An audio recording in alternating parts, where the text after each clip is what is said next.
Entonces, muy buenas tardes a todos. Bienvenidos de nuevo al curso de fisiología. Estamos empezando este módulo neurocrítico y el primer tema de esta semana va a ser la autorregulación cerebral. Está a cargo de Daniel Melo. Daniel es estudiante de cuidado crítico de la Universidad CES en Medellín y viene preparando este tema para ustedes. Esperamos les guste. Entonces, adelante, Daniel. Muchas gracias, Doc. Muchos saludos a todos, espero que se encuentren muy bien. Entonces, el día de hoy, el tema lo vamos a desarrollar de la siguiente manera. Vamos a hablar, obviamente, de una introducción,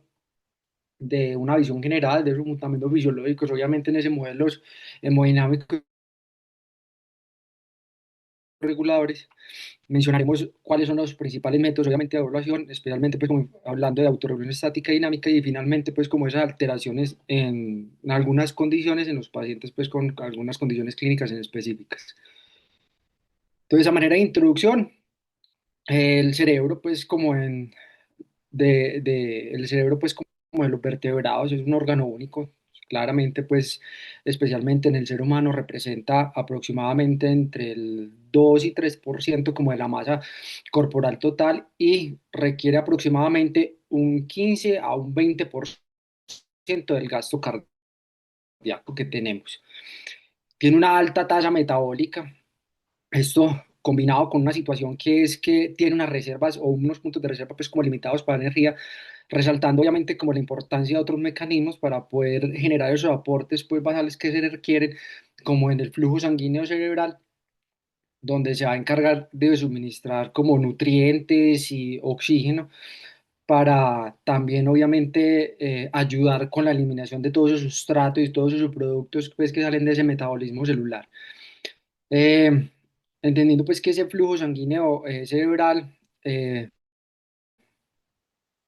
normal pues en un paciente despierto, especialmente pues como en pacientes adultos puede ir aproximadamente desde 20, la neonatal incluso hasta 100 gramos por minuto, en pacientes neonatos entre los 1 y los 5 años, incluso pues como hasta 100 como les decía, y se puede observar pues como una pérdida de esa función cuando empezamos a ver que tenemos un flujo por debajo de esos 20 mililitros por cada 100 gramos por minuto. No existe como un umbral, pues como exacto, porque esto va a estar muy determinado como por ciertas condiciones en específicas del paciente, obviamente pues como a las patologías que esté presentando, que va a tener unos puntos pues como autorregulación específica para cada una de estas condiciones. Entonces, acá pues como en la parte de los fundamentos pues, fisiológicos del flujo sanguíneo cerebral, vemos que la función cerebral, como les decía, va a depender de una correspondencia, una parte pues como estrecha de esas demandas metabólicas y del suministro pues como apropiado de esos nutrientes y de ese oxígeno que necesitamos, ¿cierto? Y también obviamente como de su eliminación. Entonces, de esto pues la correspondencia requeriría aproximadamente una regulación continua de ese flujo que se puede categorizar como en cuatro grandes temas, ¿cierto? Entonces, el primero, que es el que vamos a abordar específicamente el día de hoy, que es la autorregulación, que se describe pues como esa respuesta cerebrovascular a esos cambios en la presión, por ejemplo, de perfusión o sobre ciertas otras dinámicas que pueden alterar esas presiones, la reactividad vascular a estímulos vasoactivos, el acoplamiento neurovascular o las respuestas pues como dependientes del endotelio. Para eso se ha descrito un modelo hemodinámico de esa circulación cerebral que permite como abordar y analizar cómo es que se hace la regulación del flujo sanguíneo cerebral. Entonces, en este modelo varían según obviamente pues como las presiones arteriales de las arterias pues, cerebrales, una contrapresión que vendría siendo pues como en el sistema venoso cerebral, que generalmente es como muy cercana a la presión intracraneal y una resistencia que está relacionada específicamente como con el diámetro de esos vasos cerebrales. Entonces, en esta regulación, el flujo sanguíneo está pues como a nivel de la microvasculatura y es directamente proporcional a, a esas presiones de perfusión y podríamos decir que es inversamente proporcional a, a esa resistencia pues, vascular cerebral. con una presión intracraneal que ejerce pues un efecto sobre ese flujo a través de unos cambios sobre esas presiones de perfusión y que la comprensión obviamente pues como o la compresión de la vasculatura venosa, especialmente pues como en esos puntos clave como puede ser por ejemplo en el ingreso del seno vagital, eh, asegura pues que haya un puente y que esta presión postcapilar no vaya a estar pues por encima obviamente como de la presión intracraneal. O que estén siempre, o perdón, al revés, que estén siempre pues como por encima de la presión intracraneal y evitar obviamente pues como el colapso vascular. Acá mencionamos también adicionalmente pues como un mecanismo de compensación importante en la historia que ha sido pues como ilustrado desde un principio, que es el principio de Monroe-Cayley, donde el volumen total dentro del cráneo, que es un compartimiento pues como cerrado, es constante y está compuesto por tejido cerebral, por sangre, que en este caso sería pues como el volumen del sistema pues como venoso y arterial, el líquido cefalorraquídeo, y si un aumento obviamente pues como en alguno de estos componentes puede reducirse a través del otro, pues como esas presiones y regulando uno sobre el otro para mantener una presión intracraneal estable. Pues eso es lo que se conoce obviamente sobre la doctrina, pero históricamente vemos que esta doctrina llevó a que, por ejemplo, cuando hablábamos del flujo sanguíneo cerebral, no fuera una regulación activa, sino que más bien como un resultado pasivo de esos cambios que se dan pues como dentro de la presión a nivel especialmente arterial dentro de esa vasculatura cerebral. Y se pensaba pues que esos grandes aumentos del flujo sanguíneo pues no eran como posibles porque iba a producir como un desequilibrio sobre esas presiones intracraneales.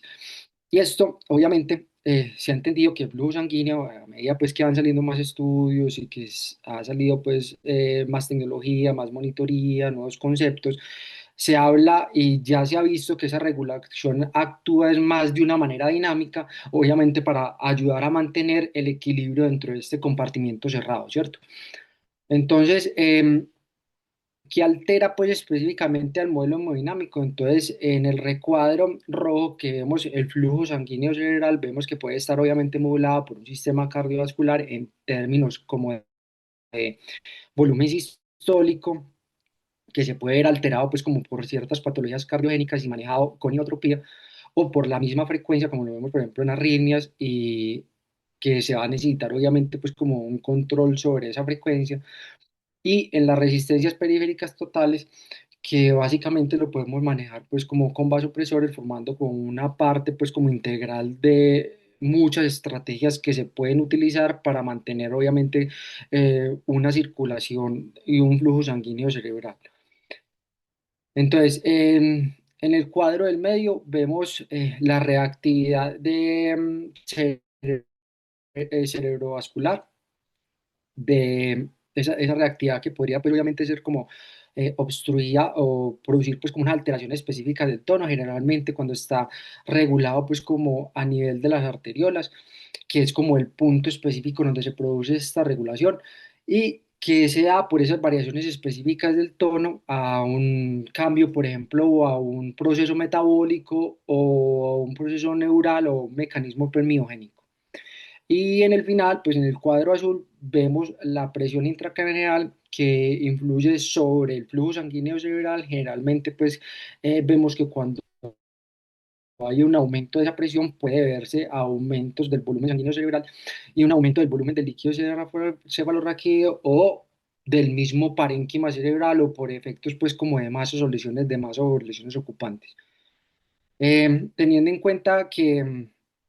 todas esas terapias pues pueden ir como modulando ese flujo sanguíneo cerebral. Lo podemos hacer pues como de una manera pues continua, dinámica, desde varias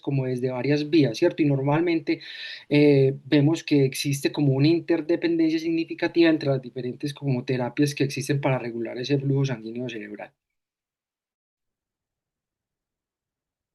Para entender pues como un poquito más, entonces voy a dar como un contexto histórico rápido, donde hablamos pues que inicialmente todo empieza pues como con unos grandes aportes que se dieron pues como en el conocimiento de la anatomía de la circulación cerebral y que tiene como unas raíces como bastante antiguas, pues en este caso vámonos al año de 1664, donde hablamos de Thomas Willis, que publicó pues por primera vez ese círculo arterial, que en este caso pues lleva su nombre, que estamos hablando del polígono, que es una estructura clave obviamente como para la regulación de esa perfusión cerebral. En 1783, el propio Alexander Monroe, que habla pues y comenta y surge pues como la descripción del foramen interventricular y propuso esa idea de que el cerebro tiene como una alta demanda que depende de ese flujo sanguíneo. Y esto dedujo pues como comparando específicamente los calibres, por ejemplo, de las arterias que irrigaban el cerebro, las arterias que irrigaban el brazo, y hizo un símil, una comparación y sacó pues como la proporcionalidad de esa irrigación. Él también es conocido obviamente por formularlo de la doctrina de Monroe, que fue lo que les acabo pues como de explicar. Y eh, a comienzos pues como del siglo XX ya viene una visión pues como reforzada de los fisiólogos que son Bayliss y Hills, que afirmaban que el flujo sanguíneo cerebral era pasivo, siguiendo obviamente simplemente como unos cambios de la presión dentro del sistema, sin unos mecanismos pues como locales de regulación, pero que sin embargo esta postura pues se desafía por la observación pues como experimental más detallada más adelante. Entonces, viene Roy y Sherrington en 1890, que propusieron obviamente pues como por primera vez ese concepto de autorregulación y sugieren que el flujo cerebral podría mantenerse relativamente constante como a pesar de la variación de la presión, aunque ellos lo infieren por los cambios que veían como a nivel de las modificaciones del volumen cerebral y de las presiones pues, del sistema venoso cerebral, porque ellos no tenían pues como una forma específica de poder hacer esos monitoreos. El, el hito pues como definitivo se produjo con la publicación de LACEN en el año de 1959, que se considera como el nacimiento de esa forma de investigar sobre la autorregulación cerebral. Entonces, ¿qué es lo que pasa? Pues él presenta por primera vez una figura que es esta curva que representa esa relación entre la presión arterial media y el flujo sanguíneo cerebral, como en diferentes grupos de pacientes, demostrando como un amplio rango, obviamente, de presiones a la cual el flujo sanguíneo cerebral permanecía constante. Él acá habla de como de esa capacidad como de los mecanismos pues como del cerebro para poder mantener constante este flujo, y que a pesar pues como de las variaciones en la perfusión continuaba pues en una meseta específica. Eh, Se grafica obviamente pues como un límite inferior. En esta gráfica no hay un límite superior todavía, el cual se va precisando pues como más adelante entre los años 70 por algunos investigadores como Harper, Mackenzie y Poulson, que hablan de experimentos pues específicos en pacientes hipertensos crónicos y logran pues como esa comprensión un poco más avanzada del fenómeno de autorregulación y empiezan a hablar como de ese límite superior.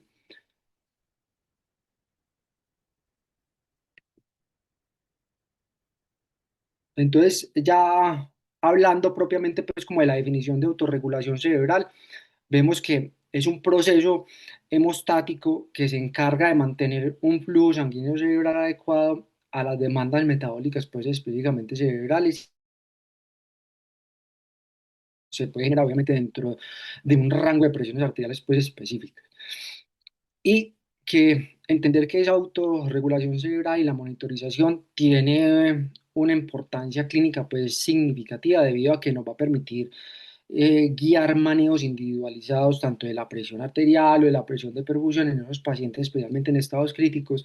y que nos ayuda obviamente a mejorar como los resultados funcionales en los pacientes, entendiendo pues que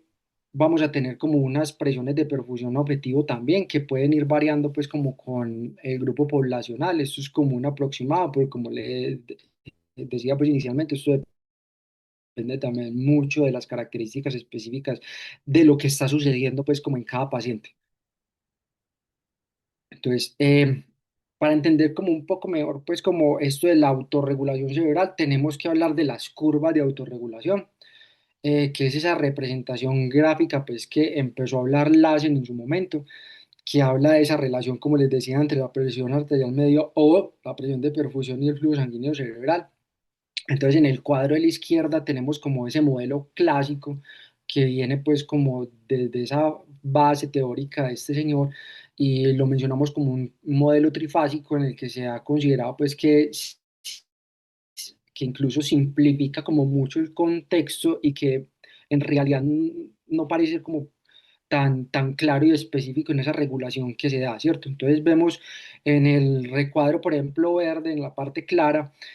una meseta constante y un flujo sanguíneo cerebral que es aproximadamente entre unas presiones de 50 a 150 milímetros de mercurio con dos áreas rojas que indican como esos puntos de autorregulación ausente, con una relación pues, entre la presión de perfusión y el flujo sanguíneo de manera pasiva. Y vemos también una parte que está, esta línea punteada que indica esas resistencias vasculares. Entonces, en la parte inferior, cuando estamos por debajo de menos 50 milímetros de mercurio, vamos a tener pues una regulación a nivel de los vasos que se va a generar una vasodilatación máxima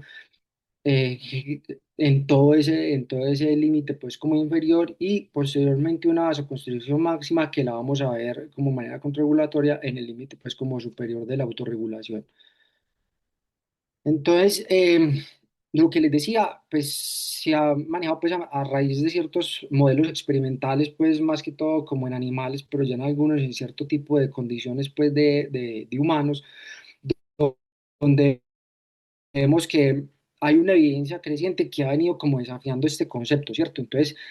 cambia como qué es lo que está sucediendo exactamente en esa meseta y que no, en realidad no es tan amplia y sugieren que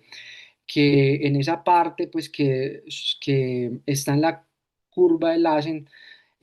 deben de hacerse como, es como algunas correcciones, especialmente en esta parte de que si es una meseta, que en realidad eso podría tender a desaparecer, porque generalmente vemos que se comporta como con una ligera pendiente que generalmente puede ser pues como de manera ascendente. Aquí hablamos pues como de una meseta que incluso puede ser más estrecha y que datos más recientes pues como en la literatura y en los diferentes estudios muestran que puede ir incluso desde 80 a 120 en pacientes que han tenido algún tipo de hemorragia pues subaracnoidea aguda y pacientes entre 80 y más o menos 100 milímetros de mercurio como en población general, ¿cierto? Y esto sugiere pues que así como en términos generales, en lugar pues como de una meseta, esa relación que se da entre la presión arterial media y el flujo sanguíneo, o entre la presión de perfusión y el flujo sanguíneo, puede ir variando ligeramente, que puede ir incluso desde un- desde un ascenso o incluso un descenso y posteriormente pues como un ascenso. Entonces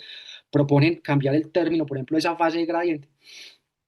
por un término más preciso que puede, pues un término eh, más preciso que en vez de una fase de una fase de meseta por una fase pues como de gradiente, ¿cierto?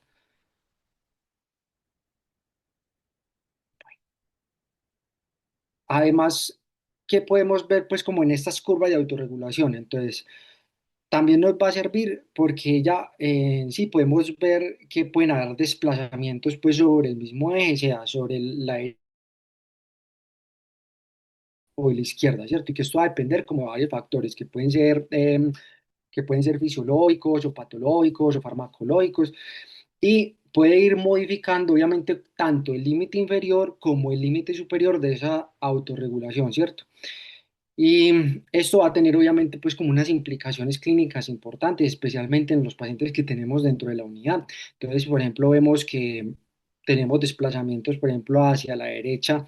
y que en estos casos pues sería, por ejemplo, necesario tener unas presiones arteriales medias un poco más altas para mantener adecuadamente pues como ese flujo sanguíneo cerebral constante y que ese límite inferior puede aumentar, por ejemplo, como en los pacientes con hipertensión arterial crónica o que tengan un trauma o una lesión intracerebral o que tengan una activación simpática por alguna situación pues en específico o que esté pues como en un estado de hiperemia o que se genere un desplazamiento hacia la izquierda que acaba obviamente pues como el cerebro para poderse autorregular va a necesitar unas presiones arteriales medias eh, más bajas que podría obviamente pues como ocurrir en las situaciones cuando aumenta la presión arterial de CO2 o por ejemplo con el uso de anestésicos inhalados o vasodilatadores sistémicos o con el aumento de las concentraciones pues, de potasio, con los hidrogeniones, el lactato y la adenosina que pueden generar obviamente pues como desplazamiento de esa curva. Entonces vemos que en realidad esta curva no es como una curva cerebral pues que esté como en un punto fijo o en un rango fijo, sino que hay que reconocer obviamente como esas situaciones clave y lo que tenemos que hacer es individualizar los objetivos para poder obviamente pues como enfocar el manejo neuroquítico de estos pacientes. Entonces, otro concepto pues como importante a tener en cuenta es el punto crítico de cierre que viene importante obviamente para esa fisiología cerebrovascular y se ha descrito especialmente en neonatos. Se define como esa presión arterial como a la cual el flujo sanguíneo cerebral cesa debido como a un colapso vascular y que tiene unos componentes en específico, que es la suma de la presión intracraneal y la tensión de la pared vascular, sin dejar pues como a la obviamente las características elásticas del mismo vaso. Y se puede usar para normalizar como las presiones de perfusión. Uno lo puede utilizar pues como un rango, se habla de una presión de perfusión efectiva o un margen de cierre, que es donde la presión de perfusión pues efectiva es igual a la presión arterial menos la presión crítica de cierre, ¿cierto? Y esto se refiere es como a esa diferencia de presión en la cual el vaso sanguíneo puede soportar antes de, o que puede soportar el máximo antes de cerrarse totalmente o cerrarse por completo, ¿cierto? Y este punto generalmente siempre lo vamos a encontrar por debajo de esa meseta de autorregulación. Entonces, acá lo específico, por ejemplo, en neonatos, especialmente en esos neonatos prematuros, lo que se ha visto es que las presiones arteriales diastólicas están como muy cerca a ese punto, sí, a ese punto crítico de cierre, lo que puede resultar obviamente en un compromiso importante y significativo sobre ese flujo sanguíneo cerebral que apenas es detectable. Y se ha observado también que esas presiones críticas de cierre, por ejemplo, van aumentando dependiendo de la edad gestacional, con un aproximado que podría ir entre 1,4 milímetros de mercurio por cada semana de gestación. Eso es lo que está, pues, obviamente, pues, como en la bibliografía, en la evidencia. Entonces, otros dos conceptos a conocer, pues, como en el panorama de esta autorregulación, son el concepto de autorregulación estática, que se refiere como a esa respuesta a los cambios de presión en un estado pues como estacionario que generalmente puede durar de minutos, horas o días, y un estado de autorregulación dinámica que evalúa pues como esa respuesta del flujo sanguíneo cerebral como a cambios rápidos ya de la presión pues como arterial media que puede ir como en estados pues ya de segundos y esto lo vemos por ejemplo en casos como cambios posturales o por ejemplo cuando hacemos actividad física o presentamos pues como episodios de tos y que se puede servir obviamente para hacer una adecuada monitorización de los pacientes pues como a pie de cama utilizando esas fluctuaciones espontáneas y esos cambios inducidos por la misma presión. Entonces, en el cuadro, en la parte pues A de este cuadro vemos cómo se grafican pues obviamente y se ilustran esos dos conceptos. En el B vemos como una lista de factores que modifican la autorregulación, desde parámetros fisiológicos, obviamente como la presión, el oxígeno, el CO2, el pH, hasta características estructurales pues, y genéticas en este comportamiento. Y en el C vemos como un resumen del impacto de esa autorregulación cuando tenemos un funcionamiento pues normal con una estabilidad cognitiva y una función pues y sin alteración de una función cognitiva. El resumen obviamente pues como esas situaciones que pueden producir obviamente el deterioro de esa autorregulación y que nos llevan a una relación obviamente con el estado de salud obviamente pues como del cerebro. Aquí básicamente lo que estamos haciendo en esta imagen es como un resumen de esos principios claves de la autorregulación. Entonces acá en esta imagen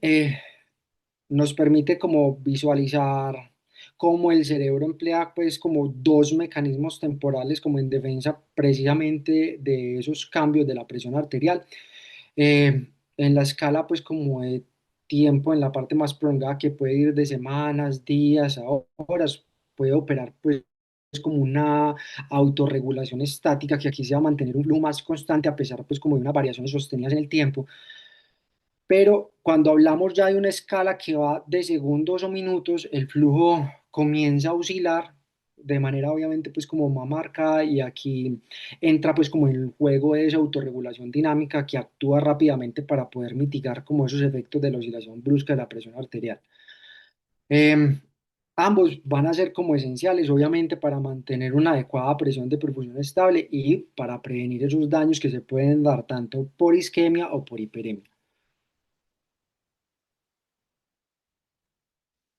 Entonces vamos a hablar pues de los siguientes mecanismos de autorregulación. Vamos a hacer pues como una mención especial al mecanismo miogénico, posteriormente pues como al metabólico, neurogénico y endotelial. Listo, entonces decíamos que este mecanismo miogénico es considerado pues como el principal y primordial forma pues de autorregulación cerebral. Se refiere a la capacidad intrínseca de las células musculares lisas de, especialmente pues de las arteriolas pequeñas, de las arterias, perdón, pequeñas arteriolas para contraerse y poderse dilatar directamente pues como a una respuesta a esos cambios de presión transmural. Entonces en la figura lo que veíamos era, por ejemplo, en la parte A, que muestra cómo ese potencial, pues como de membrana y de presión arterial, genera un cambio a ese diámetro vascular, que las células musculares grisas responden como a esa distensión por presión, activando obviamente pues como ciertos canales mecanosensibles que van a desencadenar esas respuestas seguidas de señalización, especialmente enfocadas en el calcio a nivel intracelular para poder regular obviamente ese proceso de contracción y relajación. En el panel B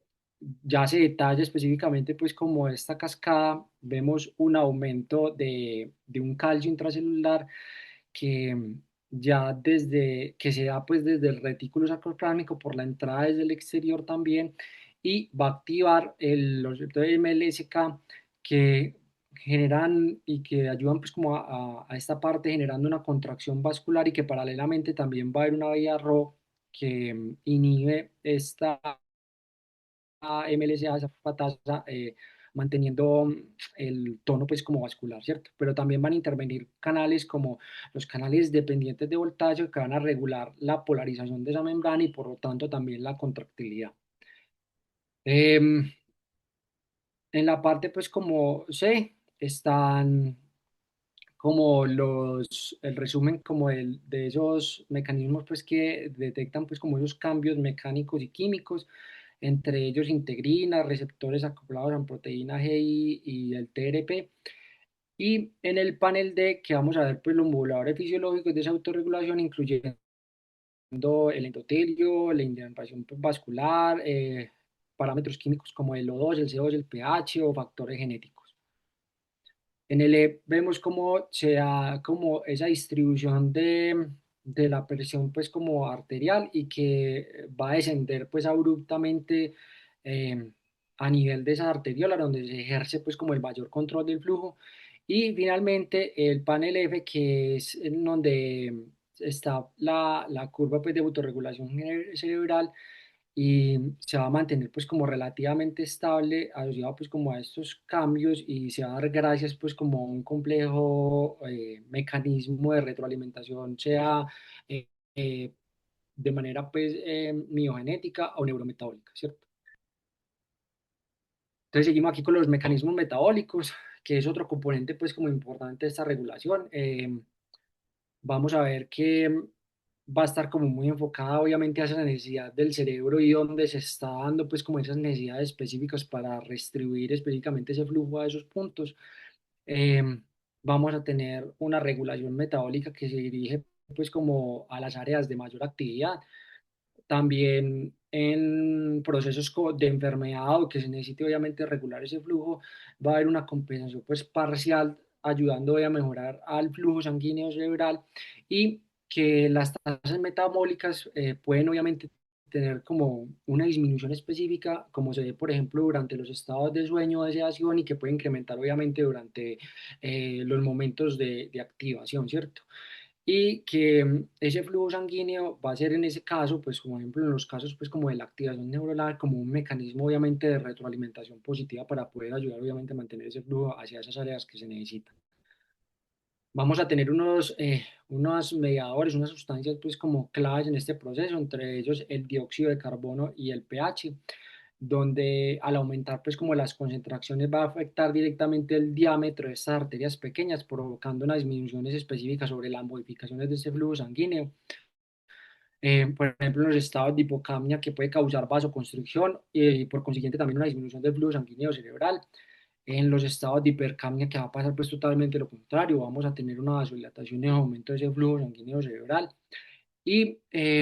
algunos efectos pues como vasomotores que van asociados tanto a la hipocamia y a la hipercamia y que pueden ir siendo atenuados a medida que se va regulando ese equilibrio ácido-base también con los mismos niveles, por ejemplo, de bicarbonato. Puede llegar a un punto, obviamente, en donde por causa de perpetuar una acidosis puedo llevar una pérdida de esa autorregulación, produciendo ya un aumento, pues, como ese flujo sanguíneo cerebral, incluso empeorando, pues, el edema cerebral. Otro de los mediadores y sustancias tenemos es, por ejemplo, el oxígeno. Entonces, el oxígeno que puede producir, pues, como una alteración directa sobre el flujo sanguíneo relacionado específicamente con esa concentración. Entonces, en los estados de hipoxemia vemos que se puede reducir ese flujo sanguíneo cerebral, pero cuando la presión arterial de O2 cae por encima de 50 milímetros de mercurio, se va a inducir como una respuesta autorregulatoria de vasodilatación para poder asegurar pues como un adecuado suministro específicamente pues como cerebral, ¿cierto? De oxígeno.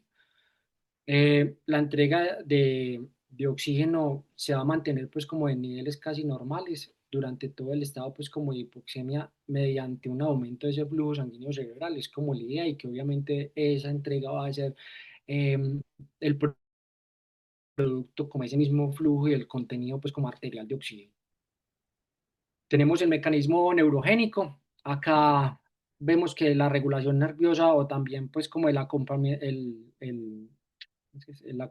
acoplamiento neurovascular es esa influencia de los nervios o de las neuronas sobre ese flujo sanguíneo. Este mecanismo es bien importante porque nos va a suministrar obviamente pues como sangre dependiendo de esas demandas metabólicas locales reguladas pues como por las mismas células cerebrales activas, ¿cierto? Esto va a implicar que va a haber como un control moderado sobre esos vasos y sobre los vasos especialmente de pequeño calibre y incluso se ha logrado pues como demostrar esa participación de esas neuronas, de las neuronas de esta parte de las células, de las células gliales o los astrocitos, los periocitos en este mismo proceso. Por ejemplo, en el caso, por ejemplo, de los astrocitos se encuentra que hay una proximidad, por ejemplo, entre las sinapsis neuronales de las células del músculo liso y de la misma pues neurona, donde mediante un acoplamiento pues neurovascular va a haber una estimulación para hacer este proceso de autorregulación y además van a haber pues unas neuronas que van a secretar diversos neurotransmisores que también tienen propiedades vasoactivas, por ejemplo, en el caso de los vasodilatadores, como lo vemos por ejemplo con la acetilcolina o el óxido nítrico, y vasoconstrictores, como lo vemos por ejemplo en los casos de serotonina o aumento de neuropéptido Y específicamente. Eh, Vamos a tener también un tono simpático, pues, que va a estar aumentado, que va a incrementar, obviamente, pues, como ese flujo sanguíneo cerebral, mientras que puede darse como una respuesta, pues, como igual, ¿cierto? Inicialmente puede haber dependiendo de los receptores que se estimulan en el simpático, puedo tener una respuesta simpática que puede disminuir, reducir ese flujo o al revés una estimulación pues que me produzca vasodilatación, por ejemplo como cuando es la estimulación sobre los beta 2 adrenérgicos que me producen una vasodilatación o sobre los alfa 2 pues que me van a producir una vasoconstricción específica en esa parte del sistema nervioso central. Tenemos el mecanismo endotelial que interactúa con los otros mescalinos, sabiendo que El endotelio se refiere pues como a esa capa más interna de células que recubren todos los vasos sanguíneos del cerebro, todos los vasos pues del sistema vascular, eh, que implica la influencia pues como directa de las células endoteliales directamente sobre ese tono vascular, ¿cierto? Entonces acá también vamos a tener unos componentes específicos para que se pueda dar esa regulación. Entonces tenemos unos estímulos mecánicos como el estrés, por ejemplo, de cizallamiento, que es ejercido por el mismo flujo pues, sanguíneo, estímulos químicos como podemos ver, por ejemplo, en los iones o neurotransmisores o algunos metabolitos pues, como específicos, mediadores pues como vasoactivos que se pueden liberar pues como por vías de señalización y que van a afectar directamente a células del músculo liso. Y entre estas podemos tener, por ejemplo, el óxido nítrico, que actúa pues como un mensajero molecular y que esta activación, pues por medio del óxido nítrico sintasa por el aumento del estrés mismo del cizallamiento, en la vía clave parece como para inhibir el mismo tono miogénico y poder mitigar ese estrés que está generando ese cizallamiento dentro del vaso, ¿cierto? Otros factores son, por ejemplo, el mismo potasio, radicales como por ejemplo los peróxidos de hidrógeno, las concentraciones de hidrogeniones, el ATP, y otros factores pues como ya hiperpolarizantes pues como el endotelio, que en este caso podría ser el factor pues hiperpolarizante del endotelio, que es el EDHF, ¿cierto? Y algunas sustancias vasoconstrictoras, como vemos por ejemplo en los casos del tromboxano A2 y la endotelina 1, que también pues pueden ser moduladores obviamente de ese tono vascular. Y finalmente una señalización eléctrica que, por ejemplo, como lo vemos en las células endoteliales, pueden transmitir ciertas señales eléctricas directamente a las células del músculo liso a través de ciertas hendiduras y desencadenar obviamente esa regulación del tono vascular. Con la viscosidad sanguínea, que es otro elemento pues como que se incluye como un adicional a estos mecanismos de autorregulación, específicamente como el hematocrito como el principal factor pues dominante de esta viscosidad y que puede obviamente influir sobre el flujo sanguíneo cerebral. Va a tener una regulación pues directa en ese proceso y puede estar regulado tanto por los cambios obviamente pues como de presión como la misma viscosidad sanguínea, y en estos casos tenemos que tener en cuenta, por ejemplo, situaciones como en hemodilución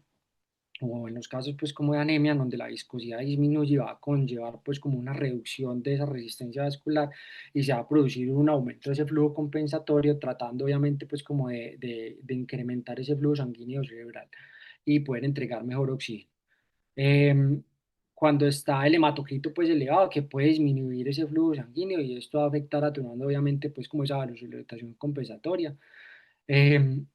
Cuando es por ejemplo por agentes farmacológicos, que se ha observado por ejemplo que en los casos como el mannitol puede causar tanto vasoconstricción como vasodilatación compensatoria en respuesta a ese aumento de la viscosidad o en, sí, en ajuste de la viscosidad pues por este medicamento, y que obviamente esto es una propiedad que va a entrar pues como en interacción con otros mecanismos, ¿cierto? Por ejemplo, con cuando hablamos específicamente pues de la autorregulación, vemos que va a haber como una capacidad de ese glóbulo rojo de poderse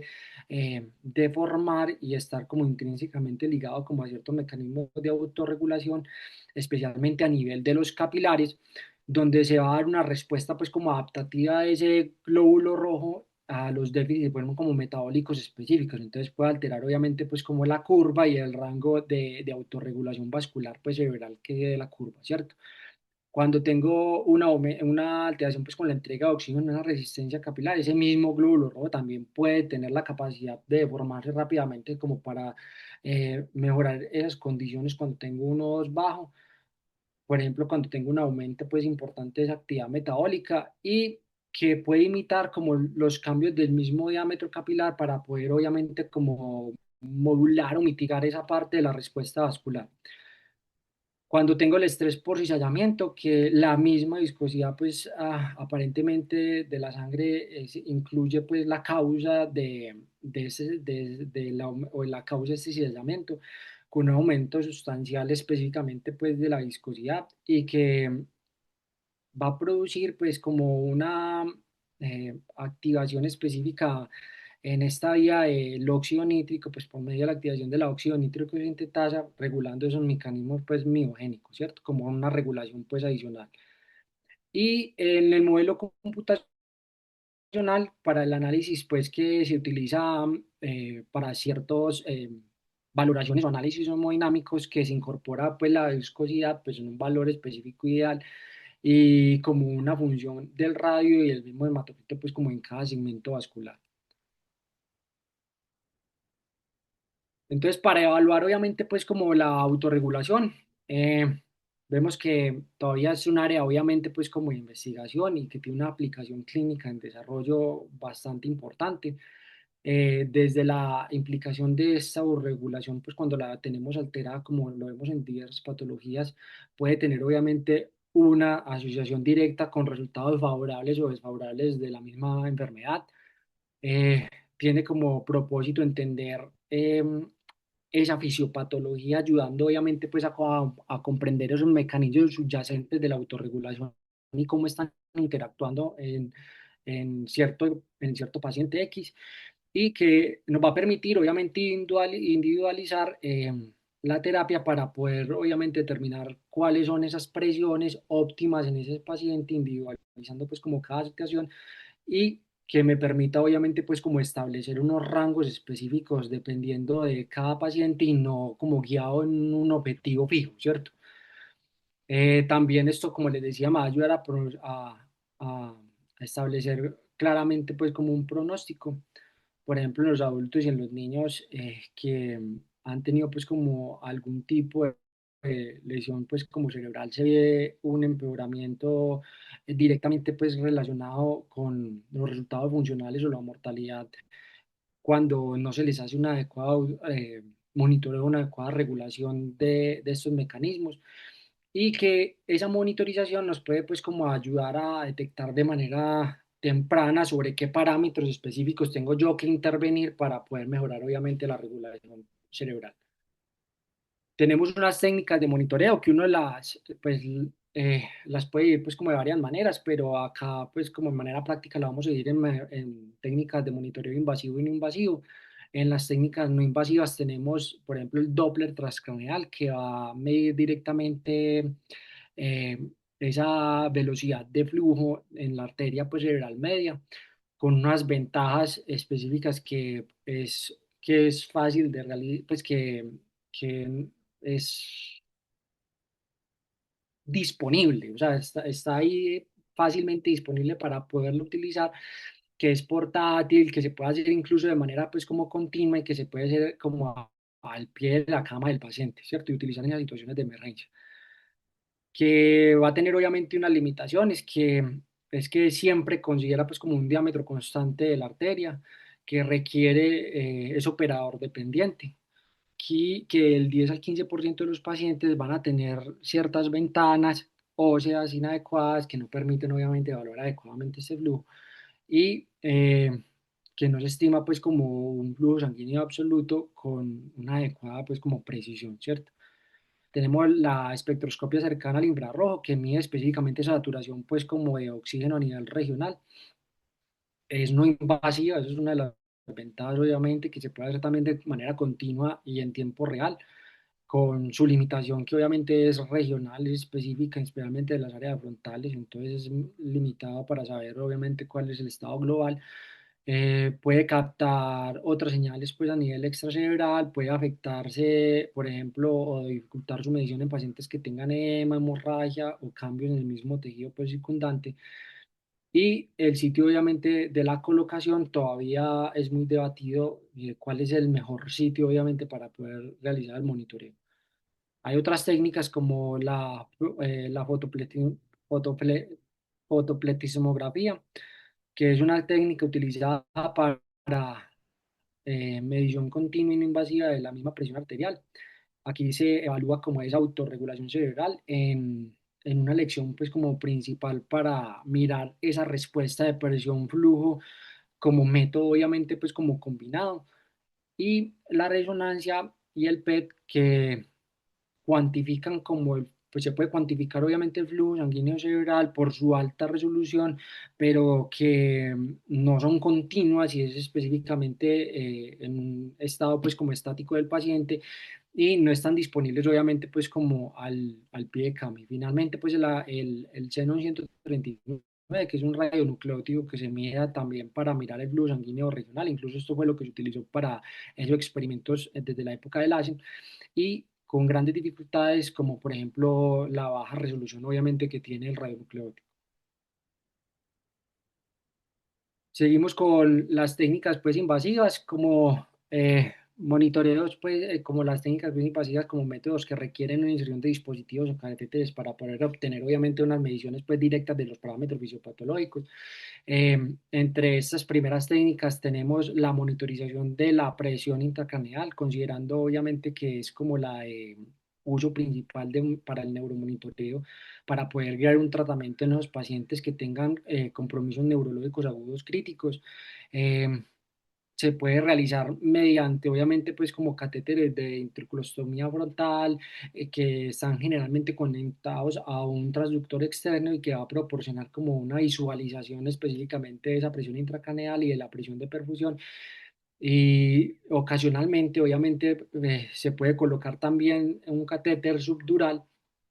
que puede ser una forma pues como inicial de poder, de poder ser como un suplemento pues como adicional para el monitoreo de esa presión intracraneal. Em, Vemos que generalmente ya el monitoreo de la presión intracraneal es más una medida global que no necesariamente pues refleja los cambios locales y que está pues restringido a veces en la unidad de cuidados intensivos, especialmente pues por esas características invasivas que tiene. Sigue la monitorización de oxígeno tisular, que es generalmente pues un microcatéter con sensor que va directamente al parénquima cerebral. Se considera como una medida local que puede reflejar la oxigenación y el metabolismo específico global pues, del cerebro. Y que puede también ayudar específicamente pues, cuando hay una lesión focal. Es una técnica pues, que nos ayuda también monitoreo a largo plazo. Tenemos la flujometría pues, Doppler láser, que estos son métodos que se pueden considerar invasivos.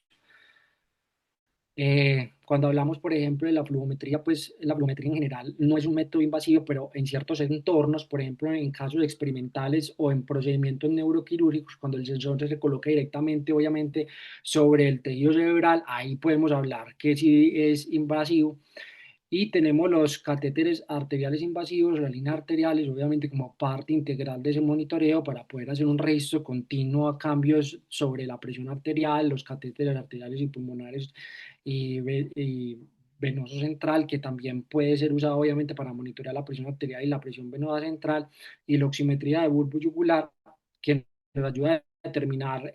qué tanto oxígeno retiene la sangre venosa al salir, pues como del cerebro, eso se hace por medio de la cavidad interna, de la yugular interna, perdón, y es una técnica invasiva cuyo uso clínico generalmente está pues como más limitado, ¿cierto?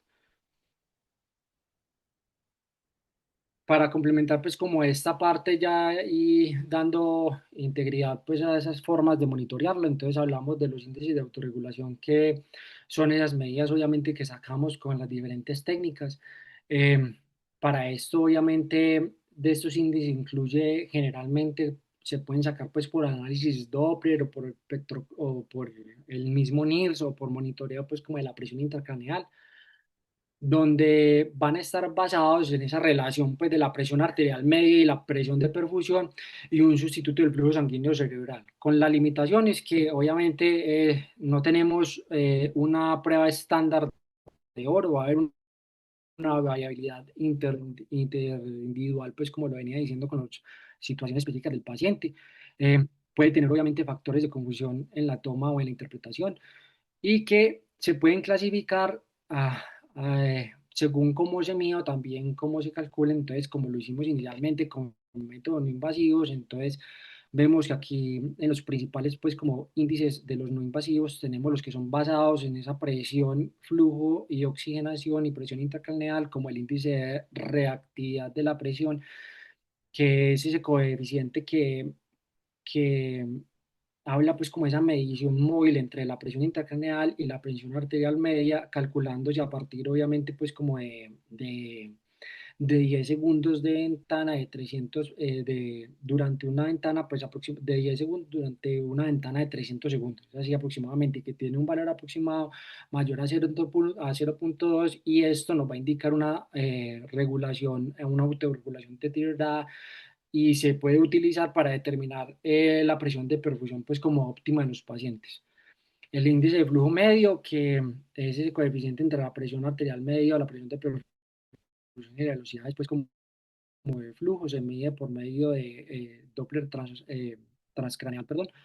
Los índices de oxigenación tisular, que son como coeficientes para clasificar obviamente la oxigenación cerebral regional, que por medio de NIRS o el PAM. Los índices de oximetría cerebral, que es un coeficiente también de saturación de oxígeno regional. En este se interpreta pues por encima de 0,3, que indica una autorregulación pues deteriorada, unos índices de volumen también de hemoglobina que habla de esa relación del volumen de la hemoglobina y el PAM, y por encima de 0,3 también una autorregulación deteriorada. Y en los métodos invasivos, pues hablamos de los índices de reactividad de presión óxido tisular cerebral, que es ese coeficiente entre la presión de perfusión y las presiones pues, de oxígeno tisular cerebral, y el índice de amplitud, que puede ser pues, que es esa relación entre el coeficiente de presión arterial media y la amplitud pues, de PIC. Aquí lo que vemos es que generalmente estos valores, cuando se aproximan generalmente a uno, indica pues que hay una pasividad obviamente pues como de presión, y que ese flujo sanguíneo sigue obviamente como a la presión, pues como a ese flujo sanguíneo cerebral va a seguir a la presión arterial media. Y si tenemos un índice negativo o cercano a cero, ahí estamos hablando de una reactividad obviamente de la presión intacta, que esos umbrales de deterioro van a ir variando según obviamente pues como los índices y los rangos, que generalmente para todos estos índices puede ir desde 0,06 hasta 0,04. Entonces tenemos las implicaciones obviamente pues como clínicas y direcciones futuras. Aquí la obtención pues como de los horarios normativos y específicos van a depender también de la edad, el sexo, esos límites superiores e inferiores en estas curvas de autorregulación, que van a tener pues como un paso fundamental para poder comprender esos mecanismos de autorregulación y de flujo cerebral, y que me permite obviamente personalizar pues como la atención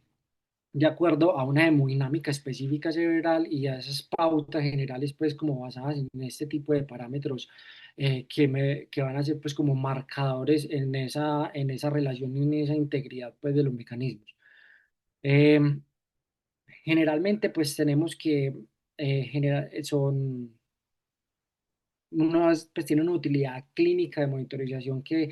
puede seguir siendo en gran medida desconocida. Ya en la gran mayoría de estudios pues se han entrado pues como a identificar valores de propiamente pues como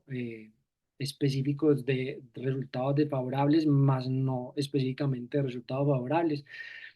y que a diferencia pues de las guías es más se guía más que todo por parámetros dinámicos a parámetros estacionarios, ¿cierto? Entonces, por ejemplo, cuando la disfunción de la autorregulación en los niños, o sea, hablamos pues de niños o neonatos, está asociado claramente a unos pobres resultados obviamente neurológicos y a una mayor mortalidad, especialmente cuando están bajo ciertas situaciones de ciertas condiciones. Por ejemplo, en los pacientes con lesión cerebral podemos ver que eh, hay una situación pues como de autorregulación que se altera específicamente con frecuencias después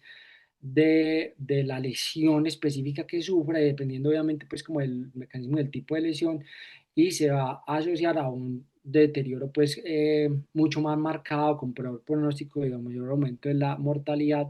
habiendo una disfunción específica de esa autorregulación que puede ir incluso desde moderada a grave, específicamente en niños pues como más pequeños, incluso menores pues como de 5 años generalmente. Eh, Acá en estos casos, pues es importante tener en cuenta los valores elevados del índice de reactividad de presión, que es una medida pues común que se toma en este tipo de pacientes y que va directamente pues como en relación a esos resultados. Y obviamente pues como el tiempo transcurrido y el porcentaje pues también de perfusión que puede dar unos límites específicos en esa autorregulación y que se han asociado pues también a peores pronósticos. En los casos de paro, pues, que los pacientes que sobreviven a un paro van a tener una mayor desviación de esa presión arterial media, llevando obviamente a un impacto específico sobre la presión arterial media óptima y que se ha asociado también a peores resultados neurológicos. Por ejemplo, los pacientes que tengan circulación extracorpórea o en los pacientes pues como que están en ECMO o posbomba durante algún procedimiento cardíaco, estos niños generalmente experimentan unas frecuencias de presión arterial pues como muy variables durante todo su tratamiento,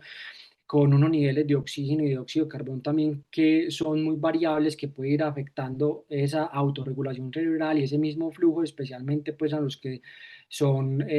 más pequeños, porque los hace más propensos obviamente a isquemias a nivel del sistema nervioso central. Eh, Importante tener en cuenta, por ejemplo, con el término o con el punto de las canulaciones, estos pacientes que son por debajo de los 7 o 10 kilos, o en los pacientes pues como neonatos que tienen un menor riesgo, por ejemplo, de las canulaciones cervicales, a diferencia pues como de los pacientes mayores de esa edad, que canalizarlos en ese punto, el flujo que exige el ECMO va a tener una repercusión significativa sobre ese flujo cariotídeo y posteriormente pues una repercusión sobre ese flujo sanguíneo cerebral. Y finalmente, pues las conclusiones, entonces la autorregulación cerebral es un proceso dinámico y complejo que mantiene el flujo sanguíneo cerebral constante frente a variaciones en la presión de perfusión. La autorregulación cerebral es un proceso complejo influenciado por múltiples mecanismos que colaboran obviamente de manera sinérgica para poder asegurar un suministro adecuado de oxígeno y nutrientes. La eficacia de esa autorregulación y la forma de la curva va a depender de la velocidad y la dirección de los cambios, que puede ser dados pues, en pro a un rango de presión arterial. Además, investigaciones actuales también han desafiado una visión sobre esas curvas clásicas que sugieren que es una versión simple y que sus características pueden ir variable considerablemente bajo ciertas circunstancias,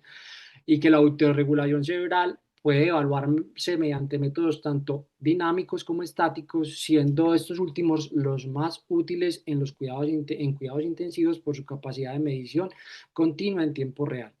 La integración, obviamente, pues como de los índices que permite ajustar esos parámetros neuroprotectores a una fisiología cerebral individual, y el monitoreo individualizado que nos va a ofrecer una vía prometedora para poder optimizar el manejo hemodinámico y mejorar los resultados clínicos a corto y largo plazo. Muchas gracias.